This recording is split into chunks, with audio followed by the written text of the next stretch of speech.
I'm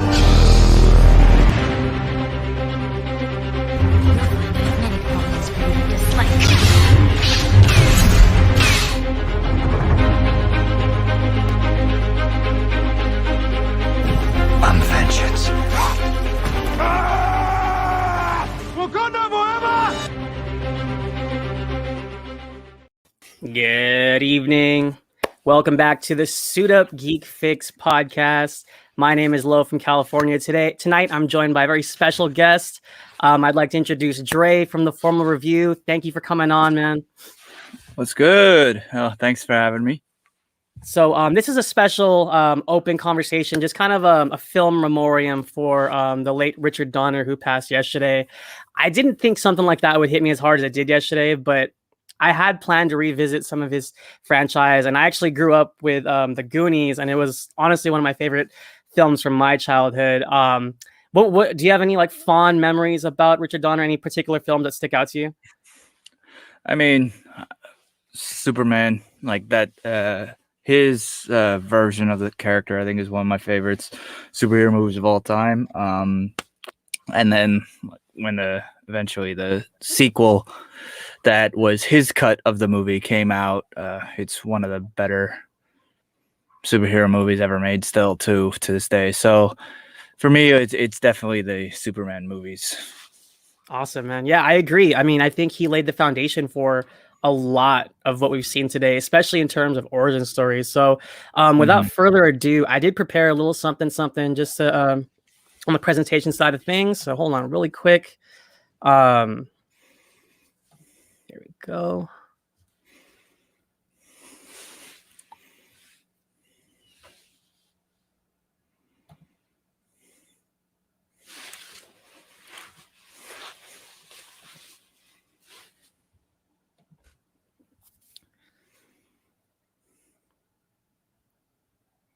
All right, guys. So really quick, I just want to do a brief moment of silence in memory of Mr. Richard Donner.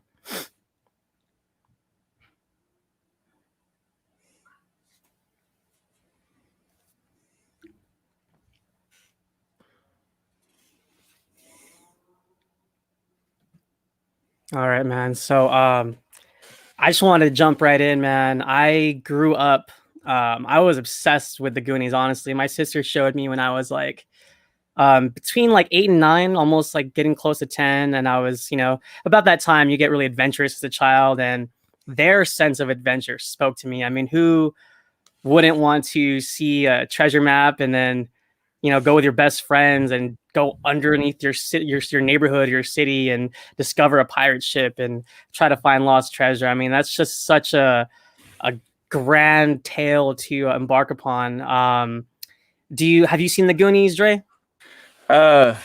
Years ago, honestly, like that movie, as good as it is for some people, it didn't hit me because I think I saw it a little bit too late.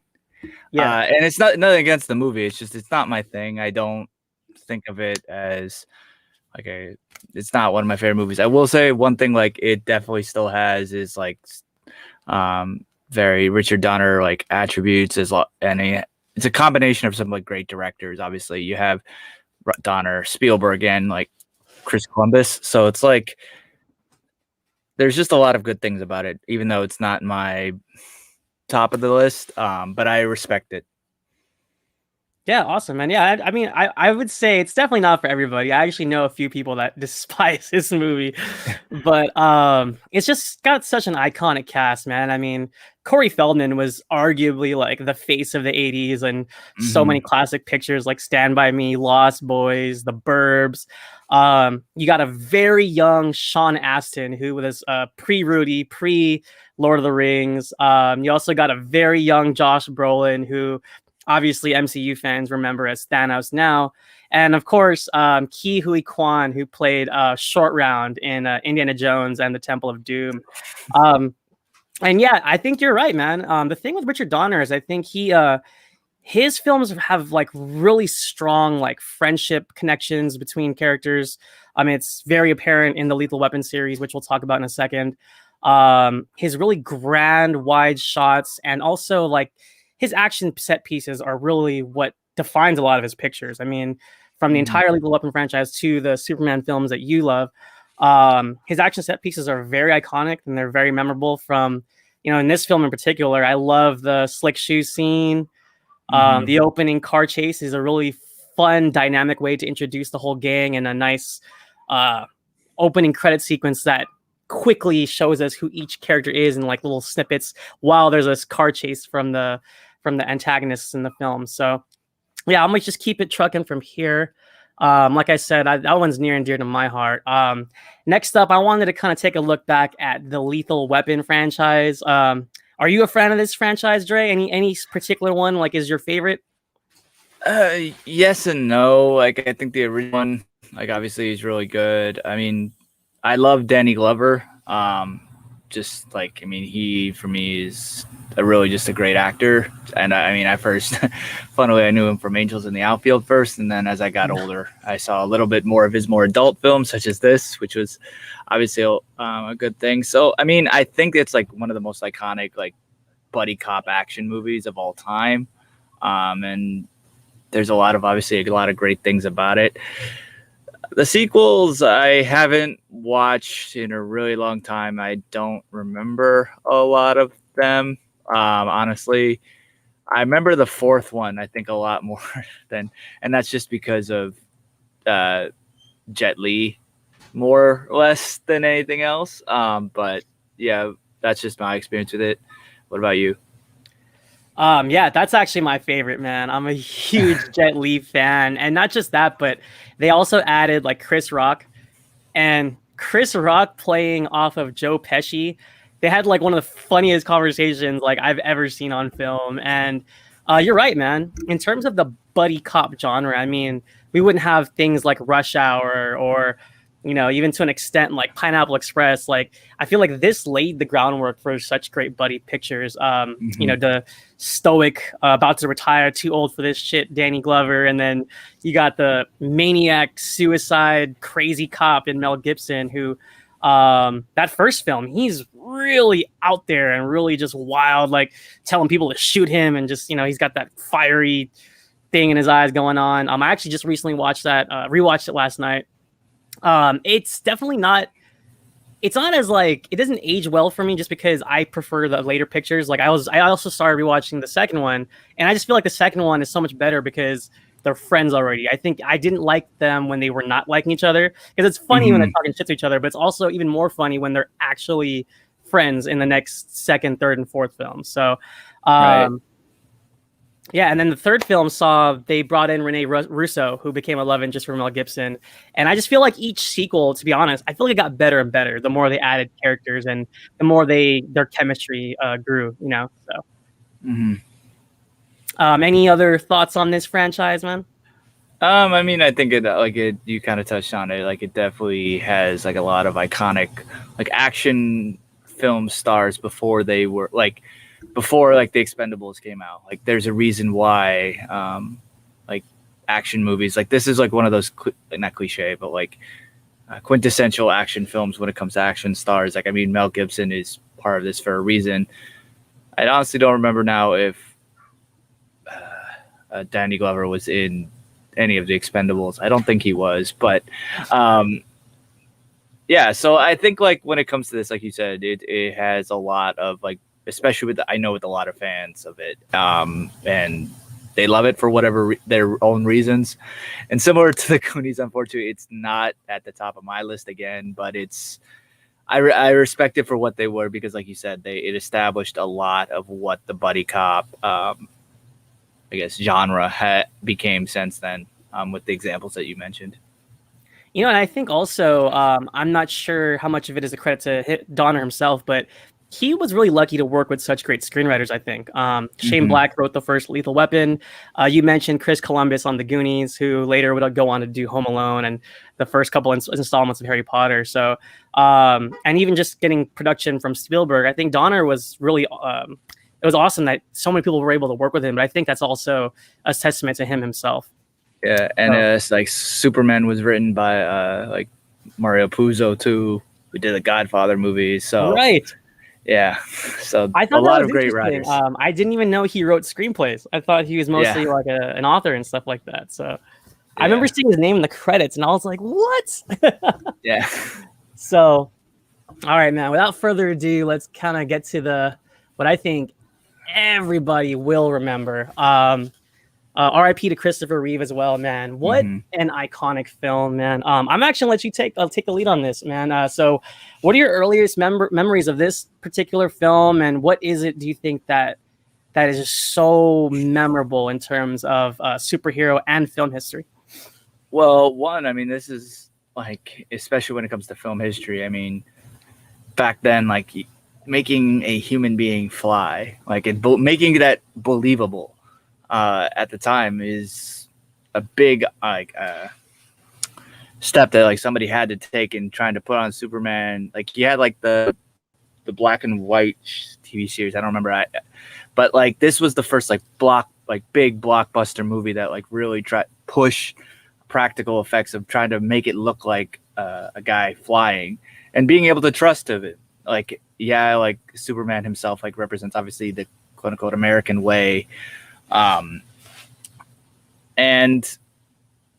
it's a movie that I think like still stands up. And one, I mean, you think about when it comes to iconic superhero themes, I mean, John Williams' theme on this, though similar to Indiana Jones as well, but still, it's one of the reasons why, honestly, even no matter what you think of the actual movie itself, Justice League kind of brought back in the original theatrical cut. And that was one of the reasons why I like that a little bit, because I am such a big fan of this score specifically. And it's just because it's so iconic.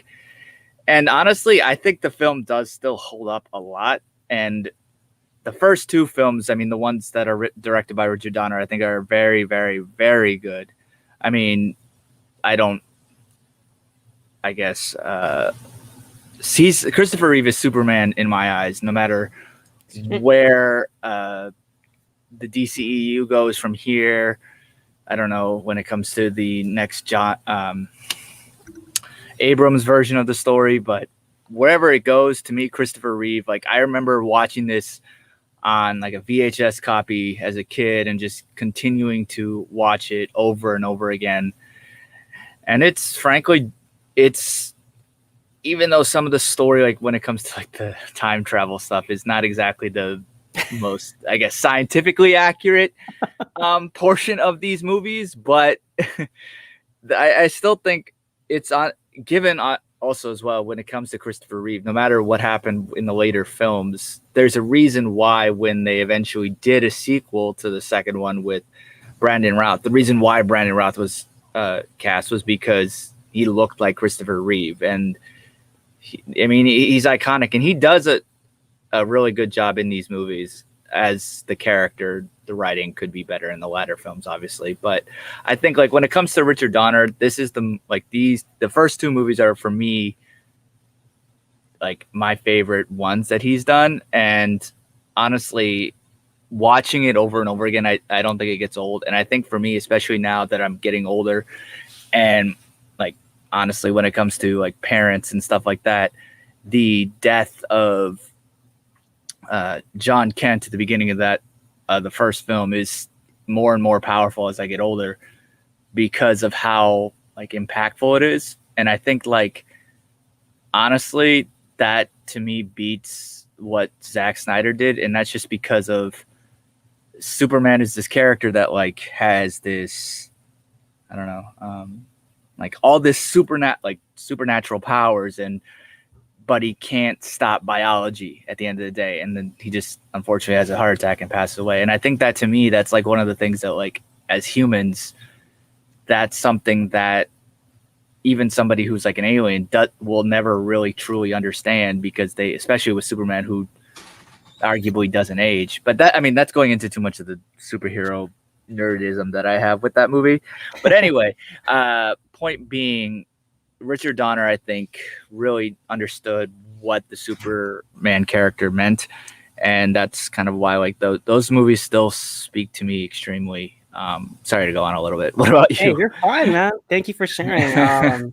Yeah, unfortunately, we had a couple more guys who unfortunately couldn't join us. I was hoping to have like a little bit of a roundtable just in regards to these iconic films. And to your point, man, Donner's talent, like I said, I was rewatching Superman last night, and some of those shots, especially in Kansas, just beautiful, wide, sweeping shots. Hmm. And of course, like you said, the late Glenn Ford as John Kent, really inspired casting. And I think Marlon Brando, especially with the way he pronounces Krypton, I have a couple like quibbles with him because apparently like he wanted to like rewrite some of his own lines, and there's so much in the beginning that's like all him.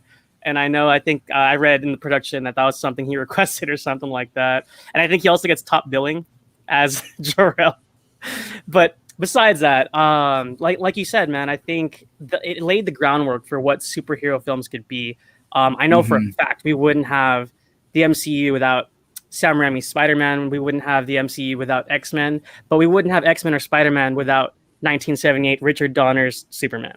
The writers of those pictures themselves have stated how much of an influence this film was, especially for Spider-Man in terms of establishing his origin. And I thought both pictures do a really cool job of showing the everyday mundane work, like Spider-Man saving a kid from the street, or Superman getting a cat out of a tree for a little girl. I love that. I love those moments. And to be honest, I actually like Superman Returns a lot. I know it's like a divisive film, but I love that they brought back that score, and they got Brandon Routh to kind of do a Reeve impersonation, and all of that just really, really spoke to me. And I just kind of like the idea of seeing Superman be Superman and not have to just pummel someone, not to poke fun at Man of Steel or BVS, but I don't think we need to see Superman do that. I mean, there's an audience for that, but I like seeing Superman do normal things and fight non-gigantic monsters because I think it's more interesting that way. And like you said, Richard Donner definitely humanized Superman in a way that I don't think audiences ever saw before. I mean, going back to that show in the 50s and, all the comics and stuff. So, what's funny story too. I was watching Man of Steel with my pop, like, maybe a decade or so ago. And I hadn't seen this film in a long time, the Richard Donner one. And it was funny because I remember watching the one with Russell Crowe and the destruction of Krypton. And I was like, wow, I don't remember this, because all I really remember is Christopher Reeve as Clark Kent being all goofy and stuff. And my dad was like, oh, yeah, the original film did that too. And it's just funny because I didn't remember that until I rewatched it as I was older. And it's like, man, they went in depth, especially like banishing Zod into space. And it's like, can you imagine for audiences back then? Like, they're probably wondering, like, who the hell is this British guy? Who the hell is Marlon Brando supposed to be? Where's Superman, right? And it's like, we don't even see Christopher Reeve like until an hour into the picture. But I think that buildup is what really makes that movie so great, man. Is there anything else like you wanted to highlight in particular about the film? Yeah, I think like similar to what you said, like one of the things is that intro stuff. Like, I mean, I do appreciate that bit when it comes to the Man of Steel. I do like that they made it obviously a little bit more of a place, whereas like obviously back in the late 70s, like you don't have the same like technology, so you're not able to do everything that obviously Snyder was able to do. But it's still, like you mentioned, like they still have a lot of like this world. They still are able to create that really well. And one thing I will say about and I'll do a plug when it comes to the 4K UHD review of this. When it comes to Man of Steel, that opening bit, if you have like the really good like audio like setup, you can like essentially feel like Krypton like crumbling down around you.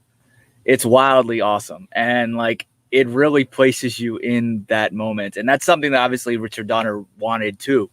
And I think like going back to what you said about like the humanizing point of Superman, that idea goes more so again into Superman 2. Like he essentially wants to be treated like everyone else, and he has to give up his powers.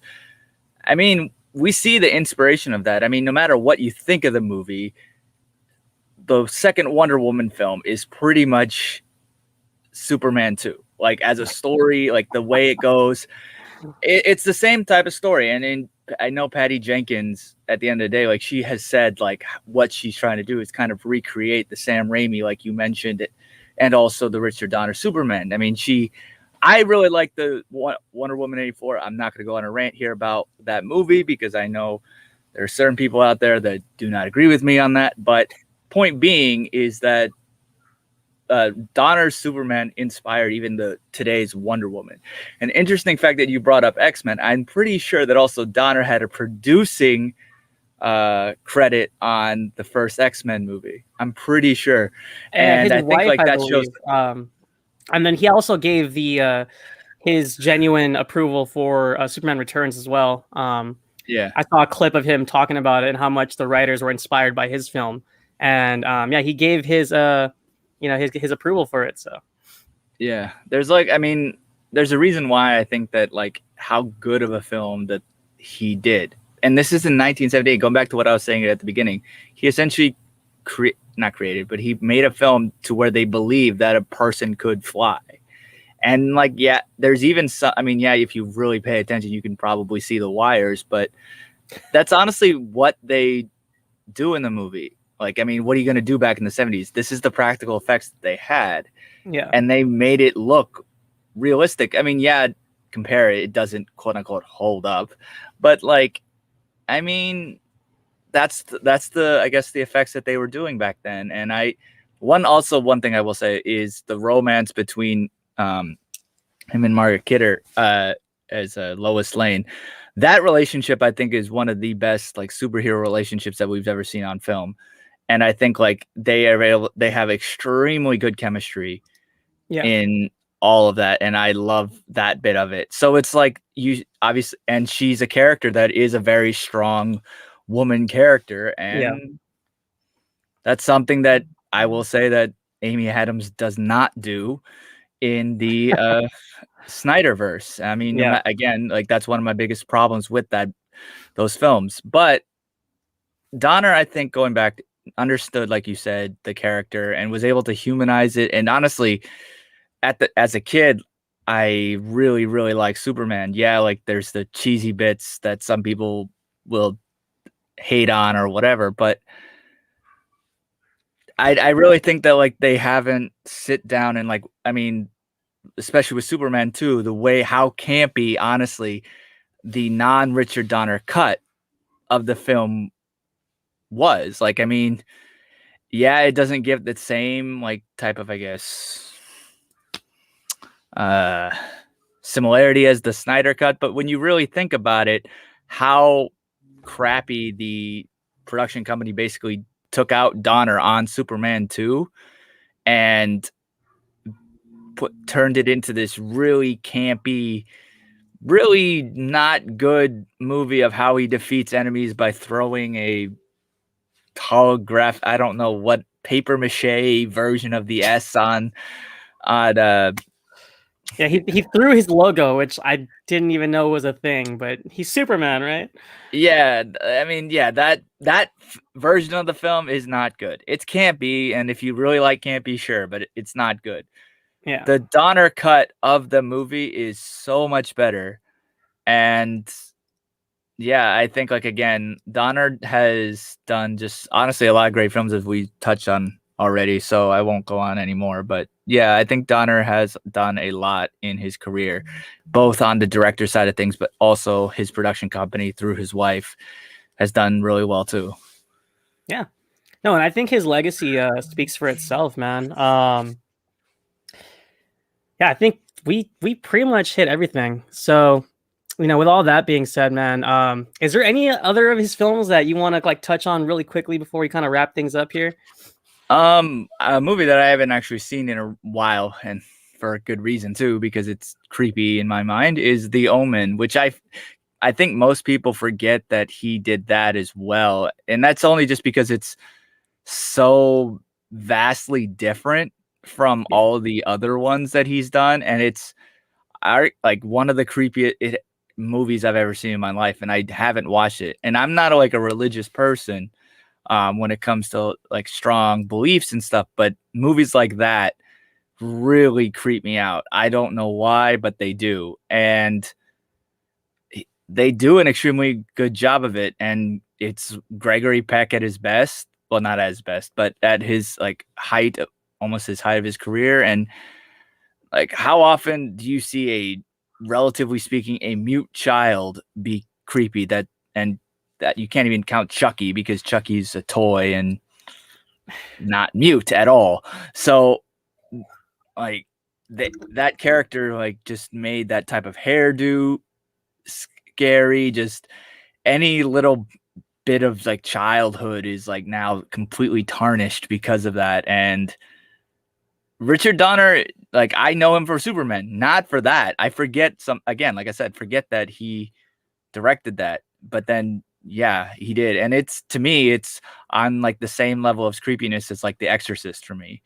So it's definitely up there when it comes to sequels aside, the first one and not the remake that they did with Liv Schreiber. Yeah, and Julia Stiles. Yeah, man, I 100% agree. The Omen is one of like a good list of epic 70s horror. 70s was such a landmark era for horror and film, and Richard Donner's The Omen is right up there. And like you said, I actually forgot. I too forget that he directed that, but it's just so great. And going into like the intro for Lethal Weapon, he has this really good way of like starting from far but then zooming into shots, and he did a lot of that in The Omen. With cinematography in all of his films are brilliant, and I just find it awesome how collectively, like, it's like he's done like a horror picture, he's done the children's adventure, he's done a superhero film, he's done like a rated R action noirish type of film with Lethal Weapon and stuff. It's pretty cool that for his filmography it's like eclectic, to say. Yeah. And just to go touch on The Omen just a little bit more, I haven't seen it in a while, but I think there's something that he grasped that a lot of modern directors are doing now. It's a vibe, it's a tone, and sometimes it's just like lingering on a shot pieced together with like the score where, maybe it's not blood and guts and it's not a jump scare, but you just you feel uncomfortable. And The Omen did that to me. I saw it when I was young and it scared the bejesus out of me. And what's interesting is when the deaths do come, which they do, it just catches you off guard, man. I don't know if you remember when they were in the graveyard and Gregory Peck's friend actually gets decapitated. I don't know if you remember that. And then there's a weird, like, almost out of focus shot. And then when it comes into focus, you see his friend's head bounce off the ground. Yeah. And just little detailed shots like that are just blew me away. And that's definitely a film I'll revisit before the summer's over. So yeah, I think like that's going into like when it comes to modern. I mean, you look at like Krasinski when it comes to The Quiet Place. That's almost exactly what it is. It's where it's a ambiance, the world, like the environment that you're sitting in. That's what's the more creep factor than anything else. I mean, that goes back to Hitchcock and stuff like that. But Donner, especially with The Omen, knew how to tap into that as well. You didn't have to show like a lot of like guts and gory. I mean, yeah, there is that too, but it's not as like over the top like Saw type of film. It's more like you mentioned. It's the environment that you're watching this in. It's more creepy than anything else. I think also depicting, like you said, like to picture the Antichrist as a child, I think is what really makes that story. Because the first part I got goosebumps. They actually show it when Damien's born. There's like this really creepy shot where it zooms in onto the birthmark on his head, and you see like the sixes, like in like that little symbol, it's like 666, and it's just, oh, that gave me the heebie-jeebies, man. So yeah. So yeah, man, I think we pretty much touched on everything. Again, man, I want to thank you for coming on. For everyone who's joining us and watching, where could people find you? And do you have anything going on, man? Right now, I mean, people can find me on Twitter, Instagram, or Facebook. It's at The Formal Review. I'm mostly active on Twitter and the Gram. But if you want to listen to my movie analyses, I'm going to be restarting like a history type of episodes, a monthly thing that I was starting to do last year, but I had to take a little bit of a break for personal reasons. So, but yeah, I just watch movies, do analyses on them, and also I put out 4K reviews on the Painted Lines, so you can check those out as they come out. Awesome. So yeah, check him out, guys. The Formal Review. You can follow me on Twitter at Marcellus Durden, and you can also like and subscribe down below if you like the brief conversation we had. Suit Up Geeks on Twitter at the Suit Up Geeks, and we do tons of stuff. We got a Loki review coming up in a couple days. We do reviews for the Bad Batch, and we have a pretty epic female character draft with a bunch of awesome guests, which we'll have at the end of the month. So thank you again, Dre, for joining me, and thank you everyone who's watching. Rest in peace to the legendary filmmaker Richard Donner, man. Some really amazing films that definitely kind of shaped some of my film history. So for Dre and myself, we'll catch you guys next time. Thanks for watching.